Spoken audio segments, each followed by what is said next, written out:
and he's got his fantasy stats all ready to go. Good morning, Trey Harden. Good morning, McGraw. It's going to be entertaining for sure. Did I hear that they're expecting 70% of America to tune in and watch this? I've heard that the numbers are that, if not potentially more. I think the majority of Americans who are tuning in are not tuning in to have it determine their vote. I think that's already been determined to a certain degree. I think they're turning in purely for entertainment value, and I think I would not be surprised if they get, if they don't get their money's worth. I think they're going to get their money's worth. What? I mean, I don't even know where to begin on this. Hillary, you kind of assume, is going to be more of a traditional answers, but he's the wild card. And then how does she respond? I mean, she's got to sort of play defense to his offense, right? I guess basically that's what it is. Yeah, exactly. I mean, as I mentioned, there really are not many, if any at all, undecided voters left in this race. People have an opinion of both candidates. We know that they are two of the most unpopular candidates ever to run for this position. Thus why I think so many people are tuning in, because of how polarizing and entertaining it could be. Really, the question is how does this influence what's going to happen in the next couple of months, the early November election? You have on both sides Republicans that don't like Trump that are considering staying home or voting third party. You have Democrats that don't like Hillary that are considering staying home or voting third party.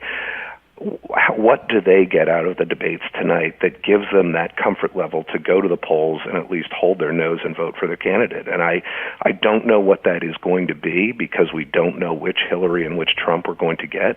What I will tell you is, on the Trump side, I mean, it can't be the aggressive, childish, bomb-throwing Trump, because that may rev up his masses, but it's not going to get those Republicans that don't care for him and are looking for a reason to vote for him. And on Hillary's side, I think she just has to be sincere and show that she can speak to not just the establishment Democrats, but the progressive Democrats, and that she's heard them and she realizes there was a mini revolution in the primary, and she sincerely gets it. In terms of debates, everyone tries and plays the game. But over the weekend, when it was announced that, or floated, or at least talked about, that Trump's campaign was going to invite Gennifer Flowers, the woman who Bill Clinton had an affair with, admittedly, was going to sit in the front row, that is the ultimate in gamesmanship. Well, first of all, one correction. You mean one of the women that Bill Clinton had an affair with. Well, he admitted to this one. Yeah, exactly. It is, but I just think it was Trump being Trump and one of his silly, stupid tweets. It's a distraction. It also could represent, McGraw, how anxious and nervous he ultimately is about this, because this is a debate. He hasn't been in this situation before where it's one-on-one. He's had the opportunity to kind of have a whole crew of people up there that he could throw hand grenades at, and it's going to be difficult for him to kind of deflect or run and hide tonight behind his reality show type of tactics. So that just may be an anxious moment for him, is why he threw that tweet out there, because he knows that he's got some vulnerabilities when it comes to having a discussion about public policy. I think the Clinton administration or the Clinton campaign or one of the surrogates missed a golden opportunity. They should have responded by saying, and I quote, something along the lines of, "We're not that crass to invite Melania's girlfriend from those nude pictures in the Post to sit in the front row. You shouldn't do the same."